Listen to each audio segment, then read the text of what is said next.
La vérité, c'est que ton traumatisme, la blessure que tu as vécue, les violences que tu as vécues, eh bien, sont peut-être arrivées il y a 10, 20 ans, et pourtant, ils habitent encore dans ton corps. Ils se sont stockés comme une blessure qui n'a pas été guérie. Et l'environnement extérieur, tes expériences de vie, tes relations vont accentuer cette blessure, vont comme appuyer sur cette blessure qui n'est pas guérie, tant que tu ne prends pas la décision, que tu ne poses pas l'intention de guérir et de te choisir.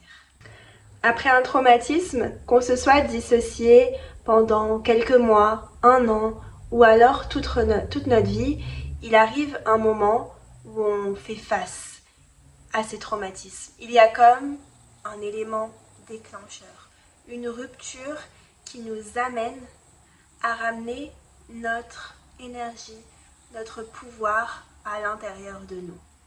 Puisqu'en effet, pendant des années, notre système nerveux s'est mis en mode survie, le mode combat, le mode fuite, ou alors l'incapacité à bouger, et on se sent bloqué. On se sent en résistance dans notre corps, donc on choisit de se dissocier du corps, d'être dans le mental et d'être complètement déconnecté de notre corps. Mais notre corps continue de vivre, continue d'exister. Et notre corps agit en fonction de ses blessures. On va répéter les mêmes pensées, les mêmes émotions et les mêmes comportements pour réaffirmer cette souffrance, réaffirmer cette expérience du traumatisme qui vit toujours en nous par la simple pensée. Parce que ce traumatisme est stocké dans ton cerveau, dans ton corps. Et le seul moyen de le changer, c'est d'abord d'en devenir conscient.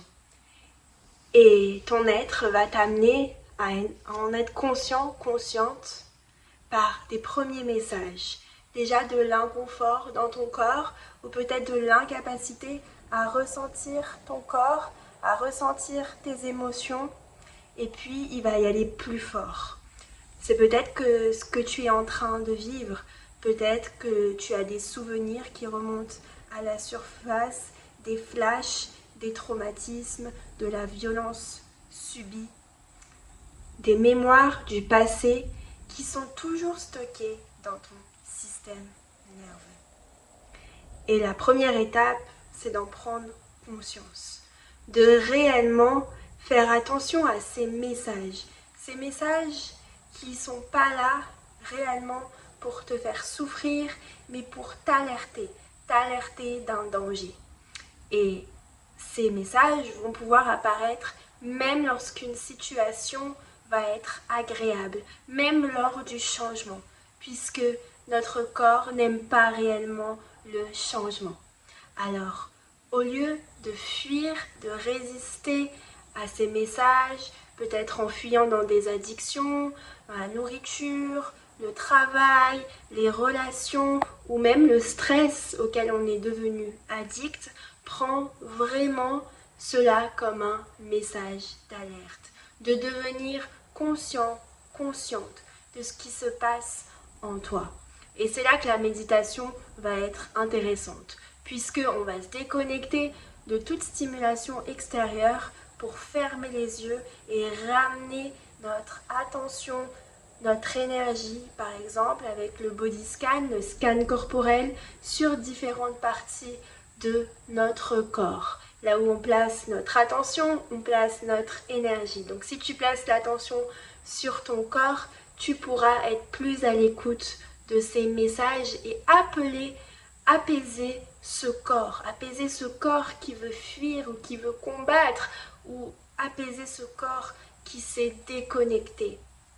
Ton âme s'est déconnectée de ton corps et il est temps que ton âme reprenne sa place en toute sécurité dans ton corps. Bien sûr, toute aide extérieure est bienvenue. L'aide d'un psychologue, d'un thérapeute, de proches qui pourront te soutenir, ou même d'une communauté que tu pourras rejoindre. Mais il est important d'avoir des outils pour que tu puisses t'accompagner, pour que tu puisses t'apaiser et te soutenir quand tu es seul, par exemple, et revenir à un état de calme, de joie, de clarté que tu mérites. En prendre conscience, c'est la première étape pour poser une nouvelle intention. Prendre conscience de ses croyances, par exemple, que tu n'es pas capable, que c'est trop dur, que tu n'es pas aimé. Remplace toutes ces pensées, toutes ces croyances par de nouvelles croyances. Si c'est dur pour toi, écris-le. Écris-le, ça va rentrer dans ton subconscient. C'est un véritable outil, l'écriture, pour devenir créateur, créatrice de sa nouvelle réalité. Ici, on réécrit l'histoire. Alors tu peux faire pause et revenir plus tard sur cette vidéo ou prendre un papier directement et écrire dans une partie de cette feuille quelles sont tes croyances qui te limitent. Maintenant, deviens conscient. Quelles sont tes croyances, les expériences que tu as vécues, les émotions que tu ressens qui te limitent. Même si c'est juste de l'anxiété et que tu n'arrives pas à définir d'autres émotions que cela, écris-le. Écris les pensées, les émotions et aussi les comportements que cela engendre. Quand tu te sens anxieuse, dans une première partie, note tes pensées, tes émotions, tes comportements qui te limitent. Et sur l'autre partie de la feuille, décide ta nouvelle intention. Choisis-la. Choisis-la dans l'instant présent, après une méditation, par exemple, quand tu es dans un endroit calme, que tu es seul avec toi-même. Choisis cette nouvelle intention. Même si pour l'instant, ça ne fait pas partie de tes croyances, écris-le. À force de répétition, eh bien, cela deviendra un automatisme, donc une croyance. Quelles sont les nouvelles pensées que tu vas intégrer, les nouvelles émotions et les nouveaux comportements? Pour manifester, eh bien, tu dois d'abord créer la vision à l'intérieur de toi avec tes pensées, tes émotions et ensuite, pour que ça devienne une croyance, l'expérimenter avec ton corps, ton esprit et donc passer à l'action. Donc à chaque fois que tu veux recréer une nouvelle intention, demande-toi quel petit pas tu peux faire aujourd'hui. Quel petit pas tu peux faire pour atteindre cette nouvelle croyance, cet état de paix, cet état de clarté. Imaginons que tu souhaites guérir par exemple de stress post-traumatique, d'anxiété, de dépression. Tu peux écrire tes pensées, cette croyance. Je suis en dépression. C'est ton état d'être à l'instant présent. Quelles sont les émotions? Peut-être de la tristesse ou peut-être l'incapacité à ressentir du plaisir, tout simplement. Qu'est-ce qui te limite? Quelles sont les actions qui te limitent? Eh bien, pour l'instant, tu n'arrives pas à sortir du lit. Tu n'arrives pas à sortir dehors. Voilà, ça c'est ta limite maintenant. Et qu'est-ce que tu veux à la place? Qu'est-ce que tu souhaites réellement manifester? Comment l'univers pourrait te soutenir? Pour qu'il te soutienne, pour que la vie te soutienne, il faut que tu deviennes le créateur, la créatrice de cet univers, de cette réalité. Et que tu te demandes quelle est ta nouvelle intention pour pouvoir la manifester par le passage à l'action. Mais d'abord, créons une vision. Quelles seraient tes nouvelles pensées? Eh bien, peut-être que tu penserais « je suis en joie ». Je ressens du plaisir, je ressens de la joie, de l'amour, du plaisir. Et qu'est-ce que tu ferais? Juste un petit pas, ce serait quoi pour toi? La source de satisfaction, la raison pour laquelle tu serais fier de toi. Eh bien, peut-être que tu arriverais à te lever, peut-être que tu arriverais à te faire à manger, peut-être que tu arriverais à sourire à un inconnu. Challenge-toi avec des petits pas, des petites expériences qui vont créer ta nouvelle réalité.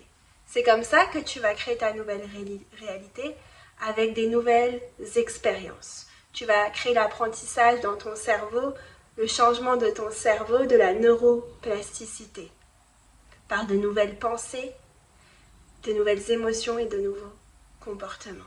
Qu'est-ce que tu veux apprendre à ton corps de nouveau? Ose sortir du connu et ouvre-toi à l'inconnu.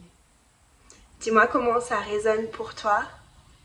Prends soin de toi, j'ai confiance en toi et je sais que tu peux y arriver. Car tes droits de naissance, je te le rappelle, sont l'amour, la joie et l'abondance. Prends soin de toi.